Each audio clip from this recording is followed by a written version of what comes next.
Pertolongan kita datang dari Allah Bapa, Sang Pencipta, Khalik, langit dan bumi.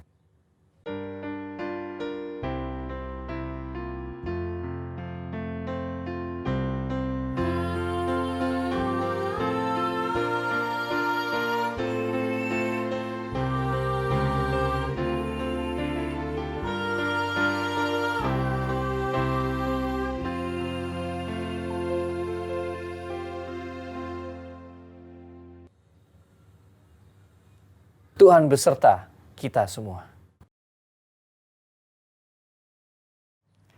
Tema kita hari ini, langit menceritakan kemuliaan Tuhan, yang dilandasi dari Mazmur 57 ayat 11.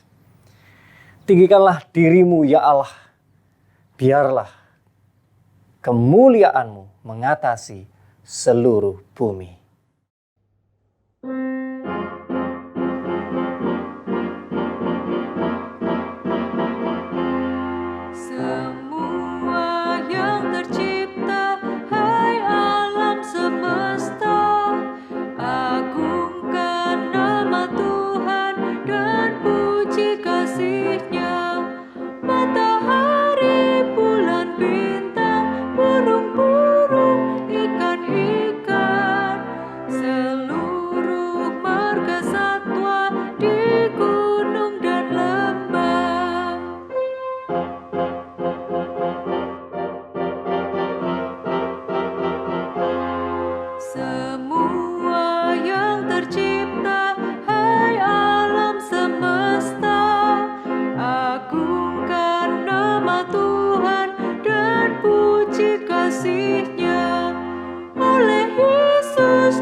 Mari bersama-sama kita memasuki sebuah penghayatan tentang kelemahan kita di tengah seluruh ciptaan.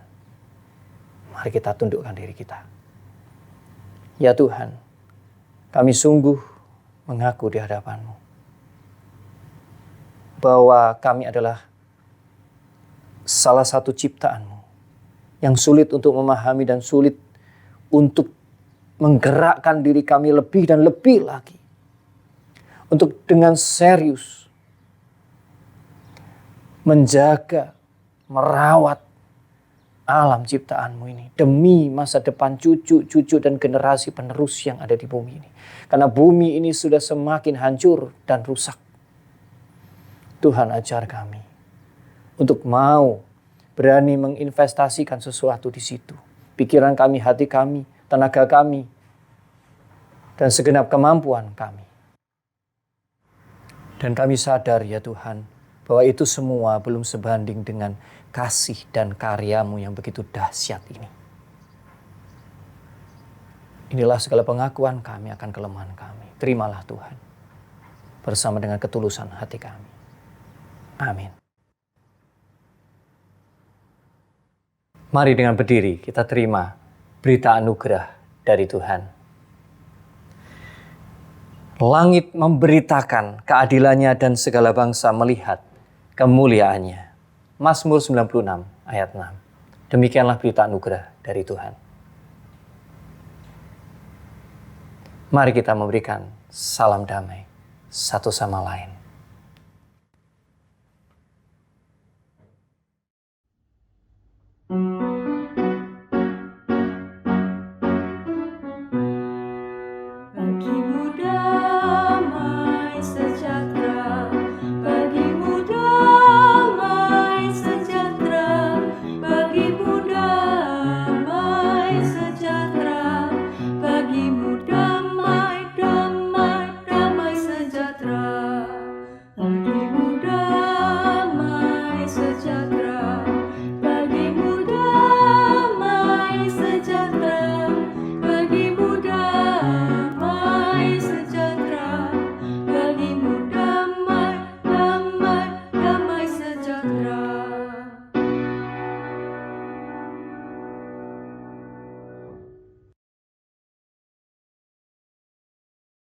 Mari kita berdoa.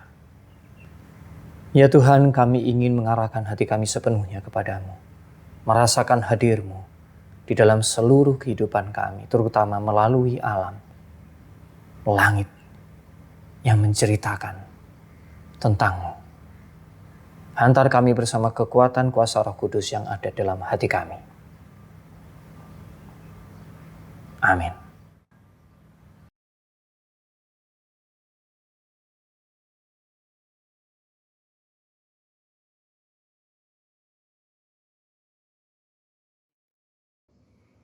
Kemuliaan Tuhan dalam pekerjaan tangannya dan dalam Tauratnya.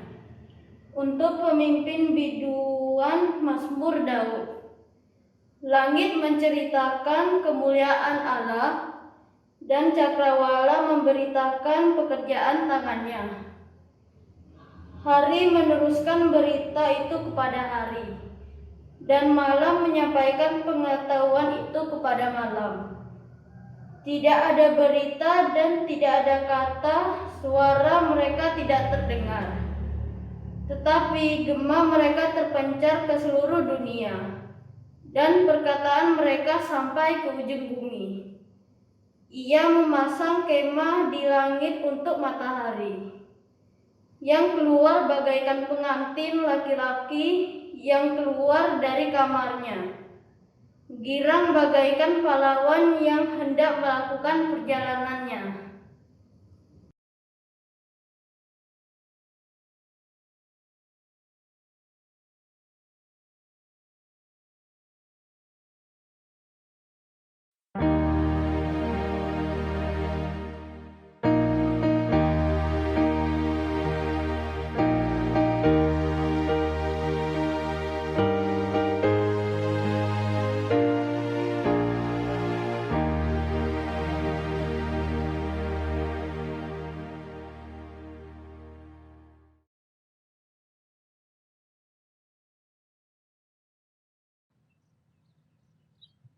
Sungguh kita bersyukur kepada Tuhan, jemaat sekalian, bahwa melalui perjalanan saya sampai di tempat ini, di Dubai, dan atas pertolongan kekasih-kekasih Tuhan yang terutama keluarga, sehingga kami bisa ada di tempat ini dan kami bisa berbagi pengalaman dan apa yang kami rasakan selama kami di tempat ini, setidaknya sebagian darinya.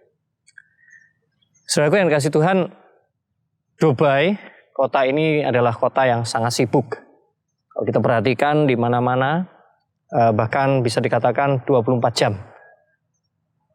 Karena kota ini adalah kota yang bisa dikatakan pemimpin-pemimpinnya benar-benar mempunyai niatan yang sangat kuat untuk mengambil semua teknologi yang ada di dunia ini dan kemudian yang terbaiklah yang diterapkan terutama di Dubai.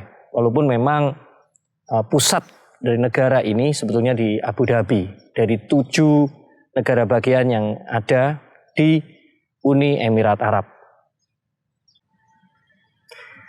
Di Dubai inilah dibangun gedung-gedung pencakar langit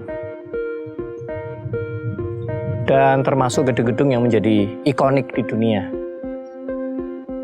Salah satunya adalah gedung tertinggi yang tercatat setidaknya di 10 tahun belakangan ini berada di Dubai, yaitu bernama Burj Khalifa dengan ketinggian 828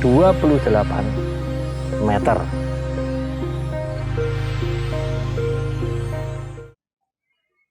Jika kita membicarakan bangunan yang besar atau tinggi layaknya menara, maka kita umat percaya tentu teringat dengan salah satu gedung atau menara, yaitu Menara Babel, yang tercatat di Kejadian 11 ayat 1-9. Mungkin sedikit mengingat mengapa mereka membangun menara itu. Mereka berkata seperti ini, marilah kita dirikan bagi kita sebuah kota dengan sebuah menara yang puncaknya sampai ke langit, dan marilah kita cari nama supaya kita jangan terserak ke seluruh bumi. Nah kini kalau kita tarik lebih dekat lagi dengan zaman sekarang, maka apa yang terjadi? Sejak sekitar tahun 1800 sekian, rupanya sudah bertahun-tahun sampai 2000 sekian sampai saat ini, terbangunlah gedung-gedung pencakar langit. Dan mari kita lihat gedung apa saja itu dan bagaimana Burj Khalifa adalah gedung yang masih paling tinggi di antara semua gedung yang ada.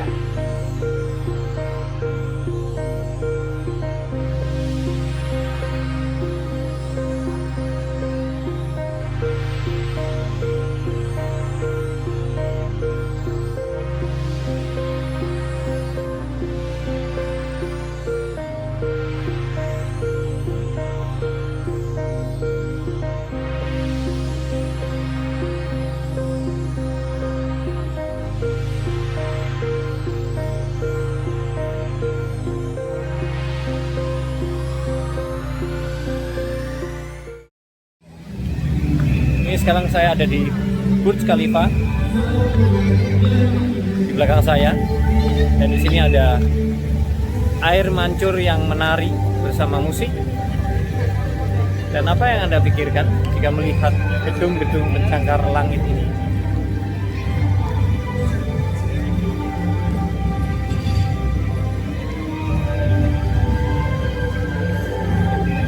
Dan apa yang Anda pikirkan jika melihat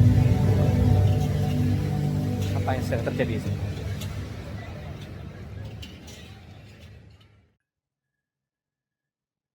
Ketika saya mencoba bertanya, dan beberapa orang ya, rupanya memang tidak seperti di Indonesia.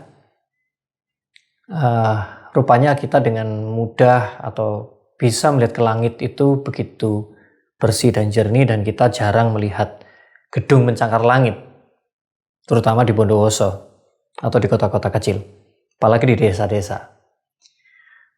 Maka ketika kita pergi dan berada di kota-kota besar, maka murailah kita bisa melihat.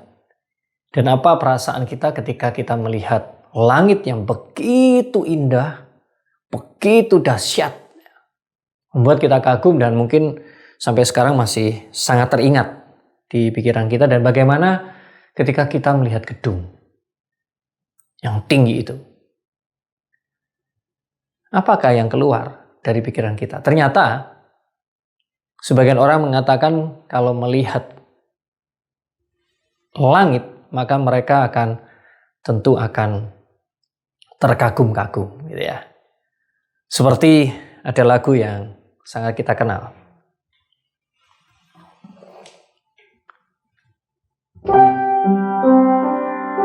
Bila ku lihat bintang gemerlap dan bunyi guru riuh ku dengar, ya Tuhanku, tak putus aku heran melihat ciptaanmu yang besar. Lalu beberapa orang dari kita, jiwa kita begitu memuji-muji Tuhan, dan tentu kita mengingat tentang Tuhan. Tapi bagaimana dengan ketika kita melihat gedung? Maka beberapa orang bilang, yang teringat adalah, oh itu ada perusahaan yang besar, dan gedung itu sendiri sudah sangat membuat kita terpesona, gitu ya, pada benda itu sendiri. Ya, sebagian orang saja yang berpikir bahwa, oh ya, ini ada orang di balik itu.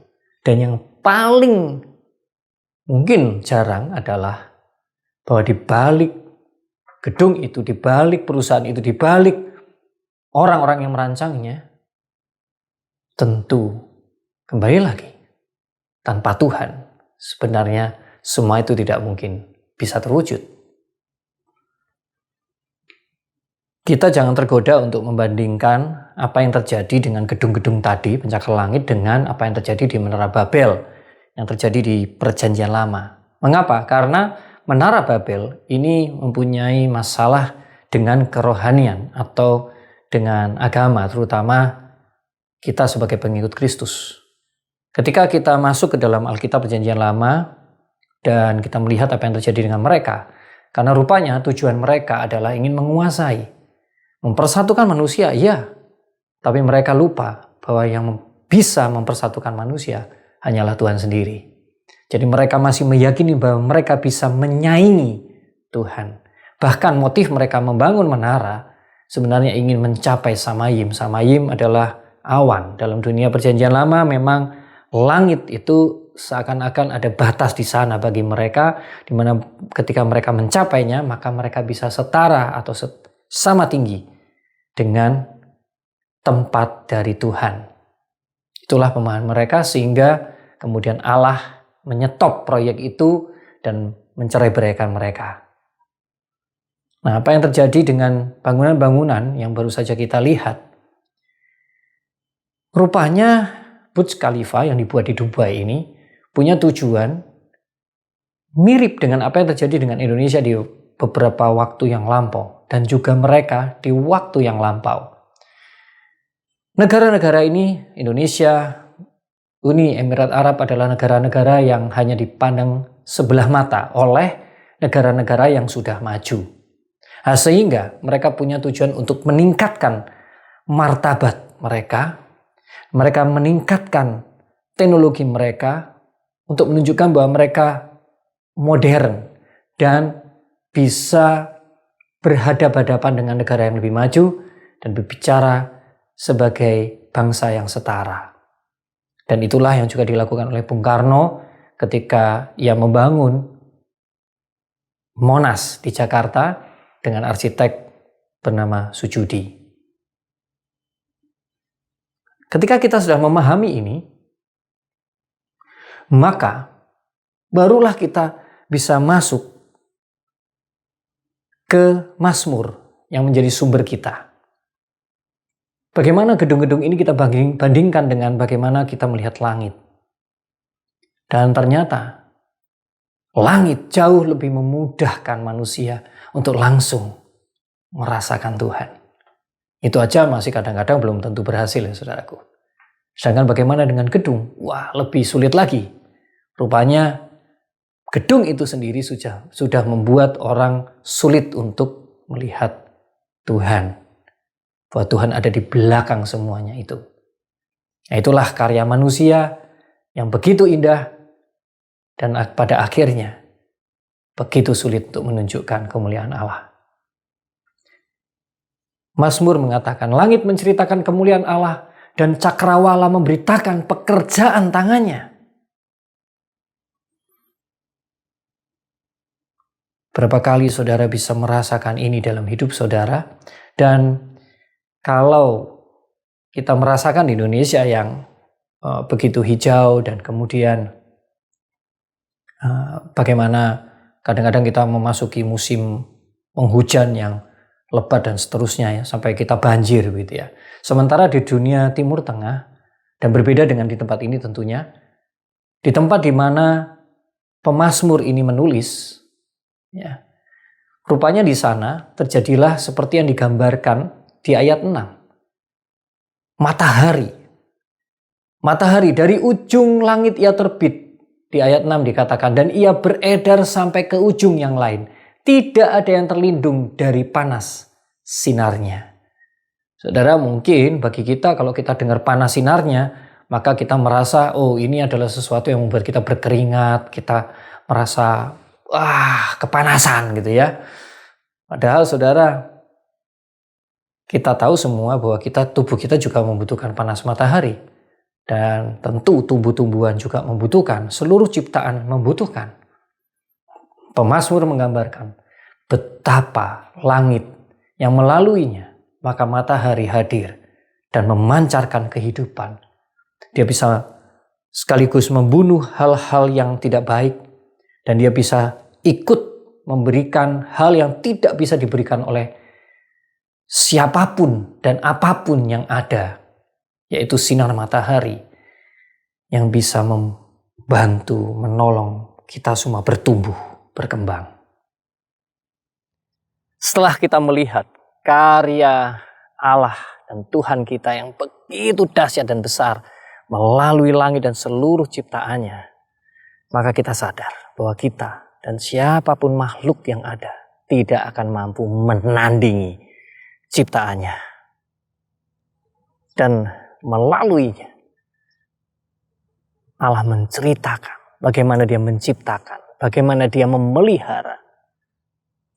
Dan kini panggilan bagi kita semua, tantangan bagi kita semua. Apakah ketika kita hidup di dunia ini dan membuat cerita dan menjadikan hidup kita sebuah cerita, apakah melalui cerita itu juga menggambarkan kemuliaan Allah? Bagaimana Allah mencipta, memelihara seluruh ciptaannya dengan begitu indahnya.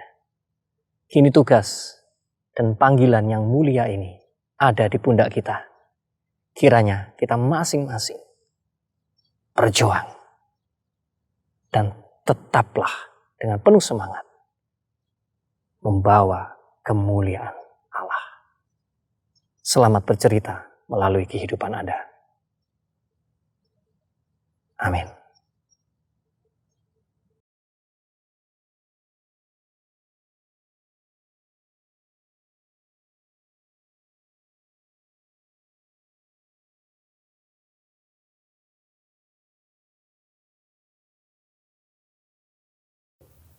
Bapak Ibu sekalian, dengan bangkit berdiri, mari kita ikrarkan iman rasuli kita bersama dengan seluruh orang percaya di segala abad dan di semua tempat. Demikian. Aku percaya kepada Allah, Bapa yang Maha Kuasa, Halik langit dan bumi, dan pada Yesus Kristus, anaknya yang tunggal Tuhan kita, yang dikandung daripada Roh Kudus, lahir dari anak Maria, yang menderita sesat di bawah pemerintahan Pontius Pilatus, disalibkan, mati dan dikuburkan, turun ke dalam kerajaan maut. Pada hari yang ketiga, bangkit pula dari antara orang mati, naik ke surga, duduk di sebelah kanan Allah, Bapa yang Maha Kuasa. Dan dari sana Ia akan datang untuk menghakimi orang yang hidup dan yang mati. Aku percaya kepada Roh Kudus, gereja yang kudus dan am, persekutuan orang kudus, pengampunan dosa, kebangkitan orang mati, dan hidup yang kekal. Amin. Mari kita menaikkan doa syafaat. Ya Tuhan, kami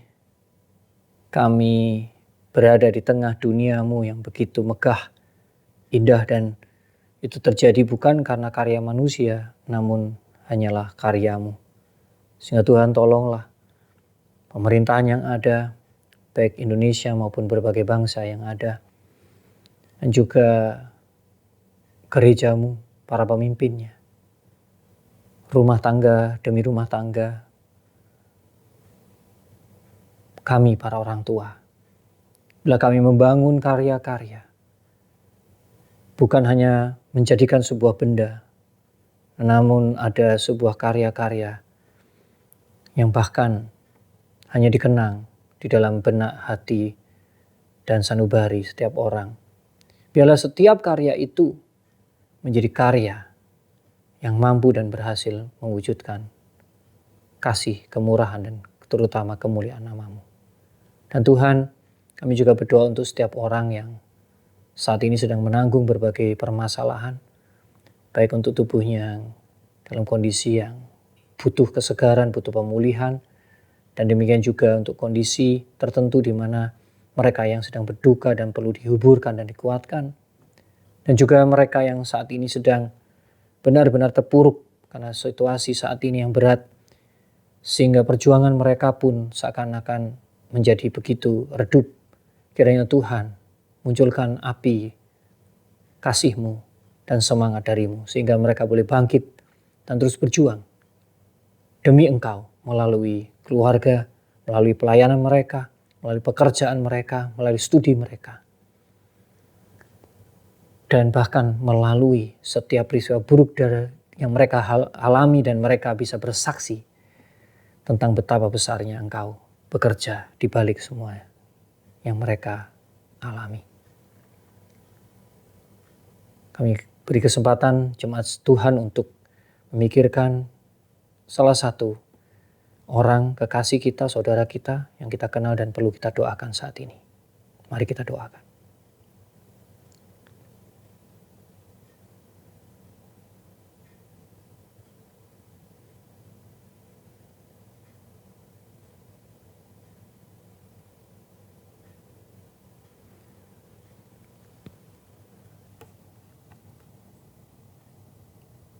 Kami satukan doa kami bersama dengan doa yang Engkau berikan.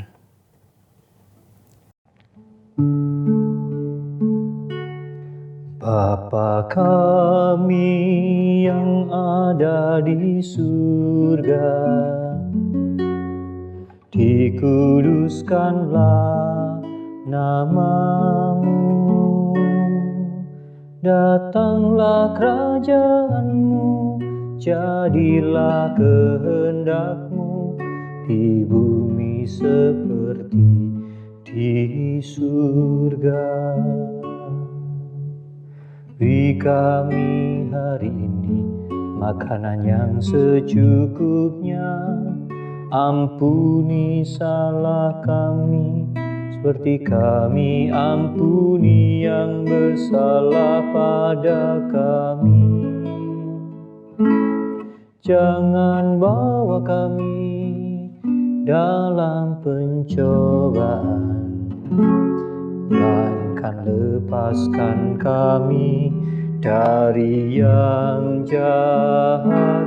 Sebab Kaulah yang punya kerajaan dan kuasa dan kemuliaan sampai selama-lamanya. Amin, amin.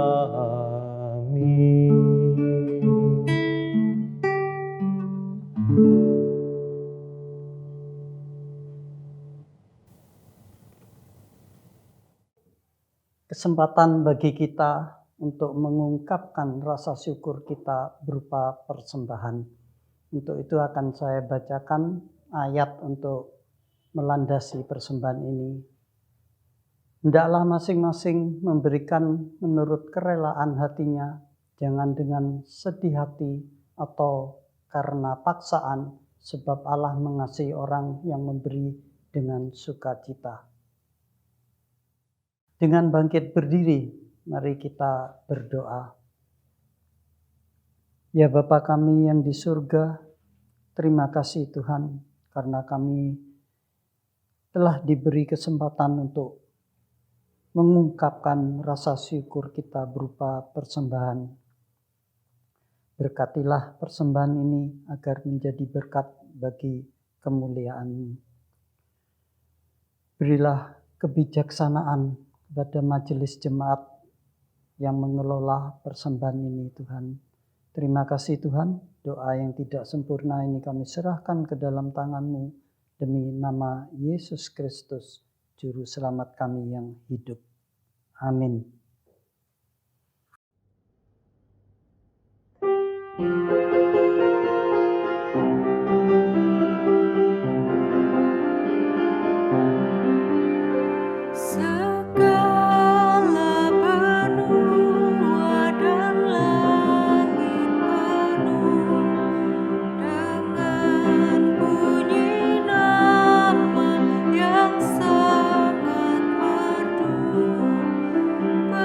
Penghiburan orang berharga.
Pergilah dalam damai sejahtera untuk melayani Allah.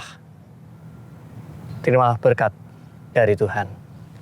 Allah sumber kehidupan dan Sang Pencipta akan mencurahkan berkat-Nya atasmu, kasih-Nya, dan damai sejahtera di seluruh kehidupanmu hari ini sampai selama-lamanya.